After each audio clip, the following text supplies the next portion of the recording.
Hello students, good morning. आज मैं class 7 के बच्चों का लाइट चैप्टर शुरू कर रहे हैं। यानी कि आज हम लोग लाइट चैप्टर पढ़ेंगे, जो कि चैप्टर नंबर 15 है। आज हम लोग लाइट के बारे में जानेंगे। इससे पहले मैं क्लास 8 के बच्चों के लिए भी लाइट चैप्टर का जैसे कि 2-3 ऑनलाइन क्लासेस करा चुका हूँ, नेट पे डाल चुका हूँ। उससे भी आप लोग देख सकते हैं कि लाइट क्या होता है। उसमें भी मैंने बहुत डिटेल से लाइट के बारे में समझाया है। आप लोगों को भी लाइट चैप्टर के बारे में पढ़ना है, तो आज हम लोग लाइट के बारे में पढ़ेंगे। What is light and what is light, what its importance in our life, हमारे जीवन में इसका क्या मतलब है। Light and properties of light, प्रकाश और प्रकाश के प्रभावों के बारे में पढ़ेंगे। फर्स्ट हम लोग इंट्रोडक्शन देखते हैं। What is light. First question arise होता है कि व्हाट इज लाइट, यानी कि लाइट क्या है। तो इसको हम लोग डिफाइन ऐसे कर सकते हैं कि light is a medium, light वह माध्यम है, light is a medium which can make things visible, जो चीजों को प्रकाशमान बनाता है। चीजें हमें क्यों दिख पाती हैं, that medium is light, that and the reason and the phenomena which make things visible is called reflection of light। वह घटना रिफ्लेक्शन ऑफ लाइट कहलाती है, जिसके चलते हमें वस्तुएं दिख पाती हैं। लाइट के बारे में मेरे क्लास 8 के भी बच्चों को मतलब कि बहुत डिटेल से समझा, उसका भी आप लोग हेल्प ले सकते हैं समझने में चीजों को। तो कहने का मतलब ये है कि ऐसे तो हम लोग ऐसा महसूस करते हैं, सब लोग ऐसी हम लोग के अंदर धारणा है कि हम लोग वस्तुओं को देख पाते हैं तो अपनी आंखों के चलते देख पाते हैं। ये सही बात है कि आंखें शरीर के हुए अंग है जो चीजों को देखने में मदद करते हैं, लेकिन वह प्राकृतिक परिघटना कौन सी है। अगर वह प्राकृतिक परिघटना न होती तो शायद हम चीजों को न देख पाते।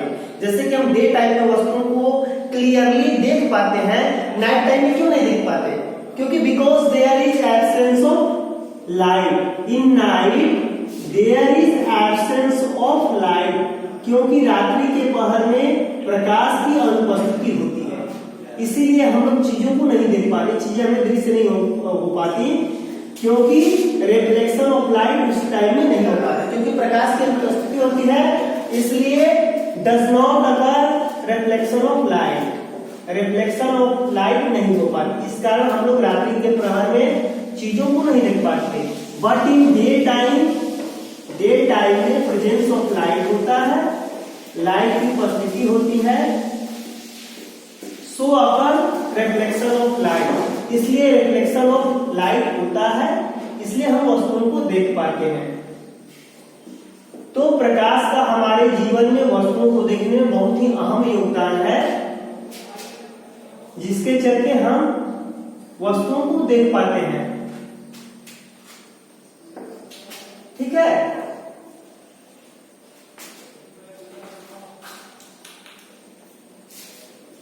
फिर है कि प्रकाश का रास्ता हमें कैसे दिखता है।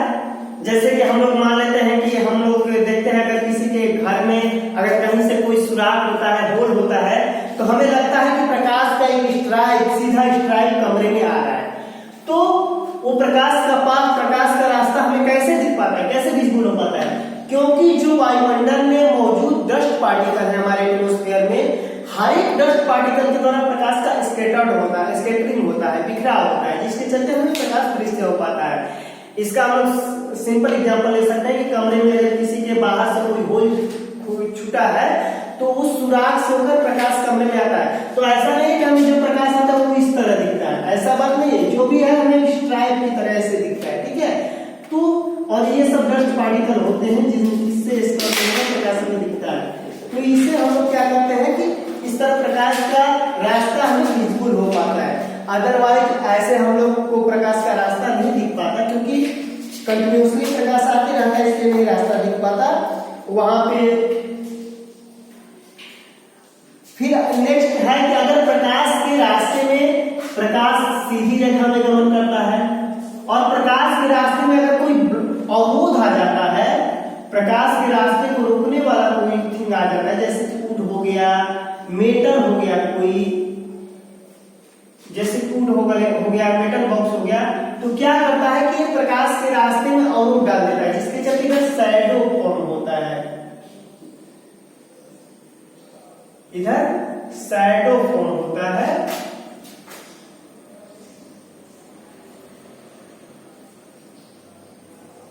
शैडो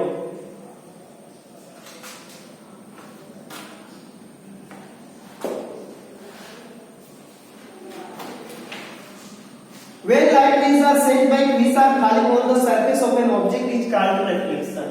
कहने का मतलब कि यानी कि प्रकाश, सूर्य से आने वाली प्रकाश की किरणें किसी सतह पर पड़ती हैं।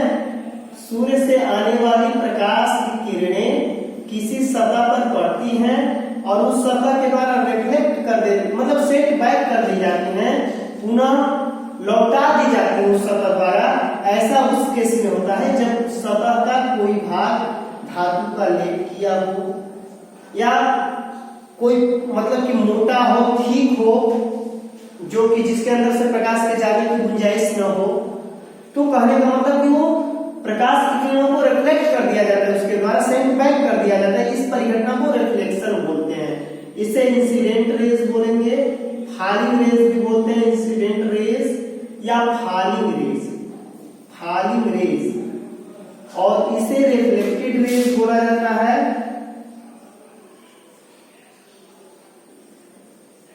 रिफ्लेक्टेड रेज या हम लोग सेंट बैक रेज भी बोल सकते हैं, रिटर्निंग रेज भी से हम लोग बोल सकते हैं, रिटर्निंग रेज भी बोल सकते हैं इसे हम लोग, रिटर्निंग रेज।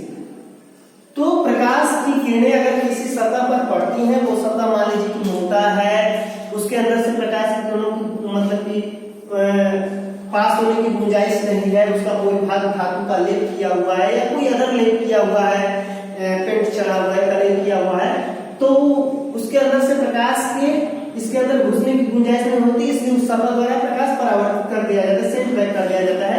इस परिघटना को रिफ्लेक्शन ऑफ लाइट बोलते हैं। ये मान लीजिए कोई मिरर है, प्लेन सरफेस है, कोई प्लेन सरफेस है, उसका एक भाग लेप किया हुआ है, ठीक है। ये परिघटना कराती है रिफ्लेक्शन ऑफ लाइट, और बीच में इंसिडेंट रेज और रिफ्लेक्टेड रेज के बीच में एक नॉर्मल की परिकल्पना की जाती है। इसे नॉर्मल बोलते हैं हम लोग, नॉर्मल, इसे हम लोग बोलते हैं बीच वाले को नॉर्मल, नॉर्मल यानी अभिलंब बोलते हैं, क्योंकि इंसिडेंट और रिफ्लेक्टेड के बीच में एक नॉर्मल की परिकल्पना की जाती है। ये दोनों के परपेंडिकुलर, पूरे के परपेंडिकुलर होता है, इसमें जो एंगल बनता है, इस एंगल को हम लोग इंसिडेंट रेज और नॉर्मल के बीच के एंगल को हम लोग एंगल ऑफ इंसिडेंट कहते हैं, और इसे हम लोग एंगल ऑफ रिफ्लेक्शन कहते हैं। यानी कि I इज इक्वल टू है angle of incidence,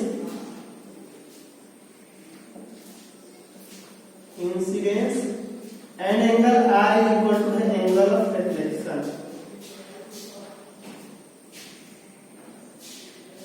angle of reflection. अब हम लोग टॉपिक पर आते हैं। अभी तो हम लोग इंट्रोडक्शन पढ़े, क्या रिफ्लेक्शन होता है, प्रकाश क्या होता है, प्रकाश का हमारे जीवन में क्या महत्व है। अब हम लोग प्रकाश के गुणों के बारे में पढ़ेंगे, डिटेल से पढ़ेंगे इस चैप्टर में। Light is a form of energy as are heat and sound. कहने का मतलब कि प्रकाश जो है एक ऊर्जा का स्रोत है, एक ताप का स्रोत है। Our eyes are sensitive to light, हमारी आंखें आंखों के प्रकाश के लिए संवेदनशील होती हैं, जिसके चलते वी सी थिंग्स, जिसके चलते हम लोग वस्तुओं को देख पाते हैं। The reason is the light falls upon any object, किसी वस्तु पर और एनी सरफेस, किसी सतह पर प्रकाश की किरणें पड़ती हैं और उस सतह द्वारा रिफ्लेक्ट की जाती है, जिसके चलते हम लोग वस्तुओं को देख पाते हैं। फिर मैंने क्लास 8 के भी बच्चों को मतलब कि ऑनलाइन क्लास में वीडियो करके डाला है कि कैसे हमें कोई वस्तु लाल, ब्लैक या ग्रीन कैसे दिखती है। कहने का मतलब कि प्रकाश की किरण उस पर पड़ती है, तो जैसे कि प्रकाश की किरण से हम लोग दिन टाइम में देखते हैं चमकीला सा दिन दिखता है, उसी तरह हर एक वस्तु उसी कलर की क्यों नहीं दिखती है। रीजन ये होता है कि प्रकाश की किरणें जब वस्तु पर पड़ती हैं तो उस वस्तु द्वारा जो कलर रिफ्लेक्ट होता है उसी कलर की हमें वस्तु दिखती है। उस वस्तु द्वारा जो कलर रिफ्लेक्ट होता है उसी कलर की वस्तु हमें दिखती है। मैंने क्लास 8 के बच्चों को डायग्राम बना के पूरा अच्छा से पिक्चर बना के समझाया, आप देख सकते हो उस वीडियो को। यानी कहने का मतलब कि उस वस्तु द्वारा जो कलर का प्रकाश रिफ्लेक्ट होता है उसी कलर की वस्तु दिखती है। अगर उस वस्तु द्वारा, उस सतह द्वारा सारे मतलब कि सारा प्रकाश रिफ्लेक्ट कर दिया जाता है, तो कहने का मतलब कि वो हमें क्या सब कलर मिक्स होंगे तो हमें मतलब कि वो किसी कलर की नहीं दिखेगी, व्हाइट दिखेगी। अगर जो कलर रिफ्लेक्ट होगा उस कलर की दिखेगी। सारे कलर अगर एब्जॉर्ब कर लिए जाएंगे उस वस्तु द्वारा तो हमें वो ब्लैक दिखेगी। ठीक है, तो ये कहने का मतलब है कि प्रकाश के रिफ्लेक्शन की वजह से ही, रिफ्लेक्टेड रेज के कलर के वजह से ही वस्तुएं हमें कलर दिखती हैं, रंगीन दिखती हैं।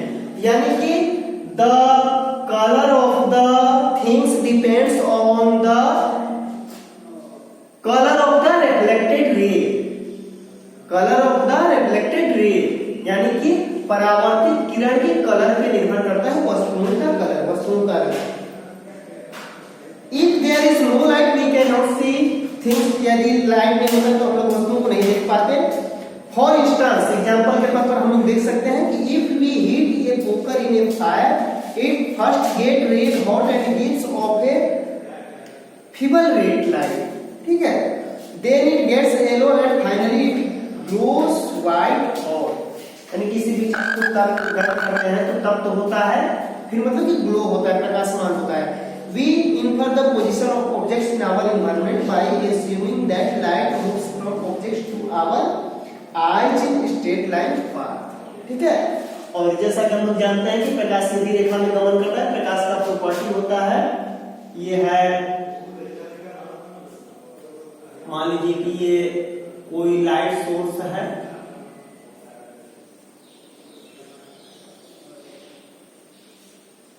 मान लीजिए कि ये लाइट सोर्स है, कुछ भी मान सकते हैं हम लोग, बल्ब भी मान सकते हैं इसे हम लोग। मान लीजिए कि ये बल्ब है, बल्ब, ठीक है। प्रकाश एक रेखा में रेक्टिलिनियर गमन करता है। अब हम लोग देखते हैं, हम लोग को यही पढ़ना है कि रेक्टिलिनियर प्रोपेगेशन ऑफ लाइट क्या होता है, प्रकाश का एक रेखीय गमन क्या होता है। तो प्रकाश का एक रेखा में गमन करना ही प्रकाश का एक रेखीय गमन कराता है।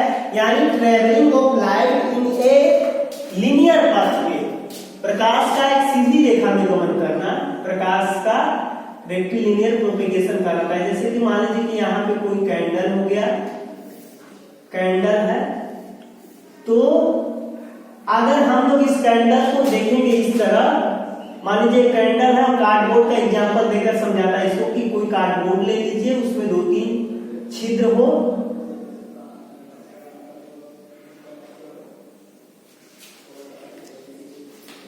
तो हमें दिखेगा कि एकदम प्रकाश सीधे हमारी आंखों तक पहुंच गया।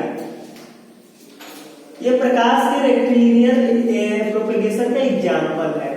ये हमारी आंखें हैं, यहाँ पे ह्यूमन आई है,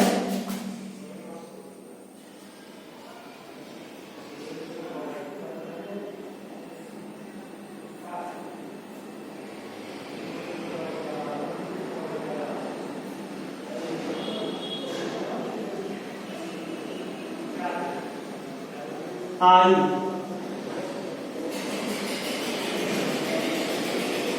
ठीक है।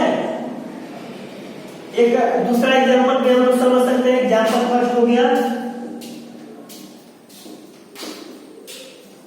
ये एग्जांपल फर्स्ट हुआ।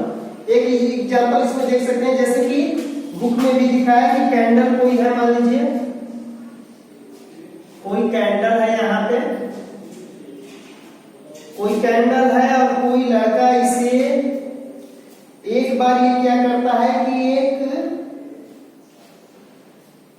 कोई रबर ट्यूब लेता है और एक बार ये क्या करता है कि फर्स्ट टाइम में एक मुड़ा हुआ रबर ट्यूब लेता है, कि मान लीजिए ह्यूमन आई है,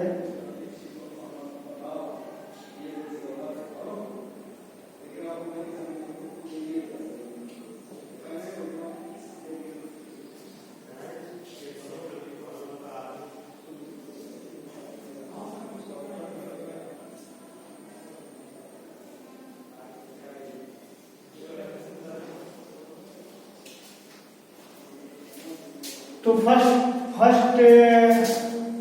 चांस में क्या करता है कि ये मुड़ा हुआ रबर ट्यूब लेता है और इससे लाइट को देखने का कोशिश करता है।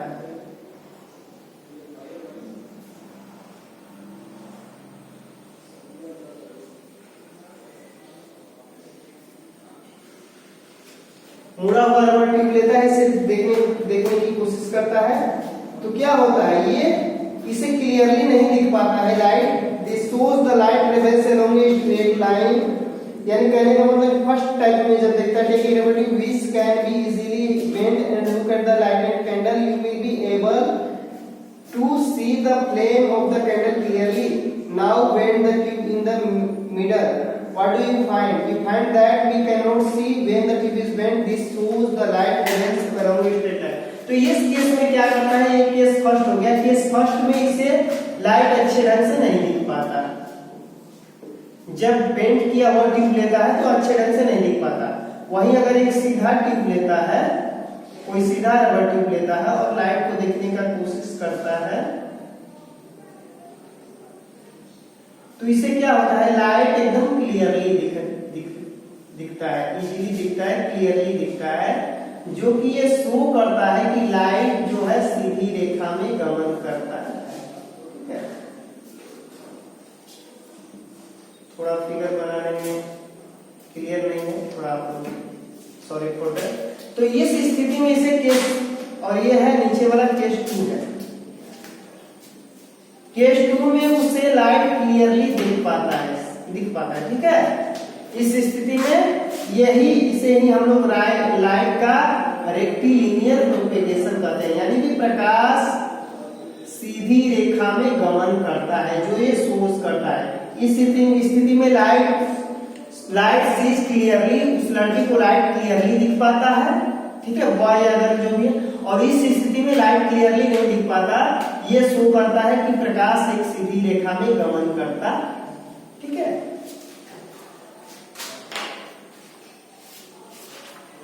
अब हम लोगों को देखना है, इसमें एक कैंडल का भी एग्जांपल समझाया है, वही कार्डबोर्ड और कैंडल का।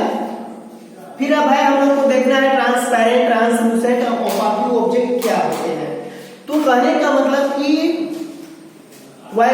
प्रकृति में जो भी पदार्थ मौजूद है, जो भी वस्तुएं मौजूद हैं, सारी वस्तुएं प्रकाश को रिफ्लेक्ट नहीं करती। कुछ है कि अपने अंदर से प्रकाश का कुछ ऑब्जर्व कर लेती हैं, कुछ है कि टोटली प्रकाश को रिफ्लेक्ट कर देती हैं, और कुछ है कि प्रकाश की एक भी उसको मतलब कि रिफ्लेक्ट नहीं करती, सारे प्रकाश को एब्सॉर्ब कर लेती हैं।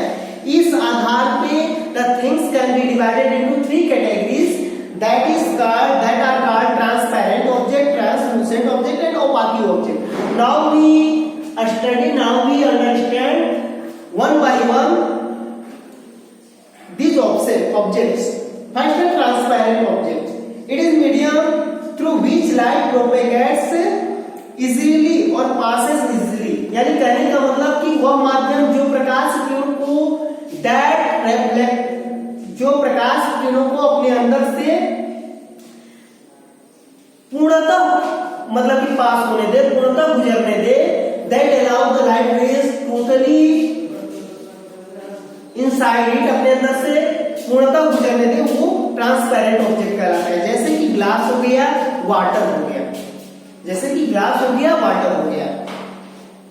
हाँ, प्रकाश को टोटली अपने अंदर से गुजरने देगा, भले ही प्रकाश के रास्ते में विचलन आ सकता है, कुछ डाइवर्टिंग हो सकता है, प्रकाश अपना पथ मोड़ सकता है, लेकिन प्रकाश किरणों को टोटली अपने अंदर से गुजरने देता है।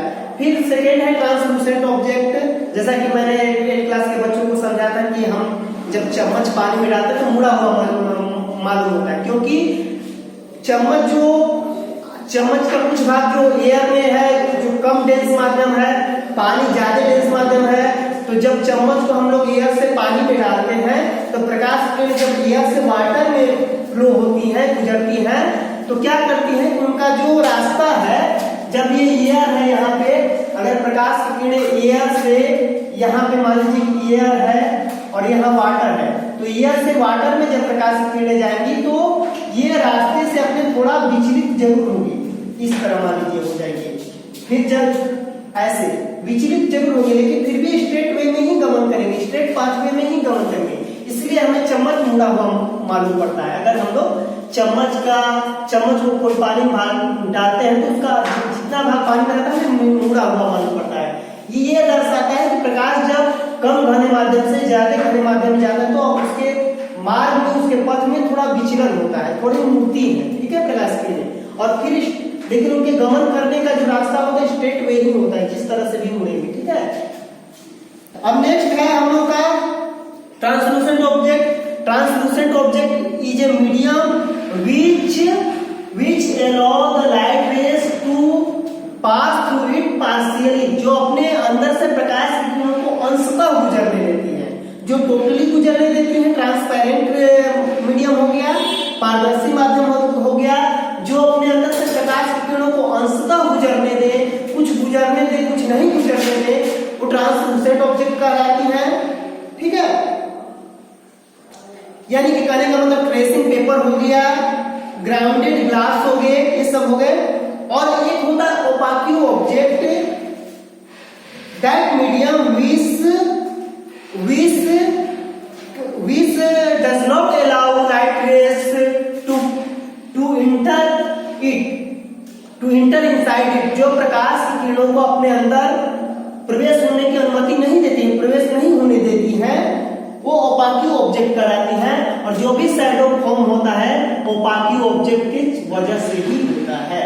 जो शैडो फॉर्म होता है ओपाक्यू ऑब्जेक्ट की वजह से ही मतलब कि फॉर्म होता है, क्योंकि ओपाक्यू ऑब्जेक्ट अपने अंदर से प्रकाश की किरणों को नहीं गुजरने देती, टोटली रिफ्लेक्ट कर देती, जिसके चलते अपोजिट साइड में शैडो बनता है। इस तरह हो गया। अब हम लोग को देखना है reflection of light. Reflection of light क्या होता है, and the terms related to reflection of light. Reflection of light से जुड़े हुए हम लोग टर्म के बारे में समझेंगे। तो रिफ्लेक्शन ऑफ लाइट हम लोग ऐसे समझ सकते हैं कि falling the light rays on a medium and sent back through the medium, यानी कि किसी माध्यम में प्रकाश की किरणों का पड़ना and sent back और we can say returning back from the medium is called reflection of light। किसी माध्यम में प्रकाश की किरणों का पड़ना और उस माध्यम से प्रकाश की किरणों का वापस कर दिया जाना, यानी कि बाउंस कर दिया जाना, वहां से प्रकाश की किरणों को लौटा दिया जाना, रिफ्लेक्शन ऑफ लाइट कहलाता है। जो भी किरणें फॉलिंग रेज उस माध्यम पे पड़ती उन्हें इंसिडेंट रेज कहते हैं, और जब इस माध्यम पे पड़ने के उपरांत जो किरणें लौटा दी जाती हैं उन्हें रिफ्लेक्टेड रेज हम लोग बोलते हैं। और इंसिडेंट रेज और रिफ्लेक्टेड रेज के बीच में एक परपेंडिकुलर, एक लंबवत रेखा की कल्पना की जाती है, जिसे हम लोग नॉर्मल बोलते हैं, अभिलंब बोलते हैं। Incident raise